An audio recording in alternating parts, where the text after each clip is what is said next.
பாரு கட்டாயம் இங்க சொல்றாரு பாருங்க, வானத்தை அண்ணாந்து பார்த்து ஆசீர்வதித்து அப்பங்களை பிட்டு சீசரிடத்தில்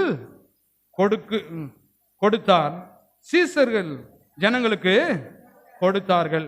20 எல்லாரும் சாப்பிட்டு மீதியான துணிக்கைகளை 12 கூட எல்லாம் கரங்களை தட்டி தேவனை மேம்படுத்துவோம்.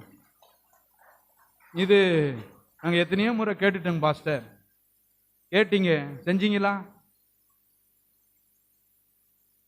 நிறைய பேர் என்ன நினைக்கிறாங்க, இது பைபிள் இருக்கு, பைபிள் இருக்கு, உங்களுக்குள்ள இருக்கா? மறுபடியும் பிறந்த ஆவியில் இருக்கா? நீங்கள் என்னிலும் என் வார்த்தை, மாத்திரையை கொடுத்துட்டு மாத்திரை போட்டீங்களாமன்னா செல்ஃப்ல வச்சிருக்கிறேன். எதில் வச்சிருக்கிறேன்? செல்ஃப்ல வச்சிருக்கிறேன். டாக்டர் சொல்லுவாரு, செல்ஃப்ல இருந்துச்சுன்னா மாத்திரை ஒரு பிரயோஜனமோ படாது. டாக்டர் என்ன சொல்லி கொடுத்தாரோ அதை கரெக்டா செஞ்சீங்களா, காலையில் ஏதோ சாயங்காலம் ஏதோ அது உள்ள போய் அது தன்மை என்னன்றதை என்ன பண்ணும், காமிக்கும். அதுபோல இந்த பிரமாணத்தின் அடிப்படையில் நீங்கள் செய்யும் பொழுது, கொடுக்கும் பொழுதுதான் இதனுடைய வேலை, இதனுடைய ஃபங்க்ஷன் என்னன்றதை என்ன பண்ணும், கரெக்டா காமிக்க ஆரம்பிக்கும். இல்லை அப்படின்னா நடக்கவே நடக்காது.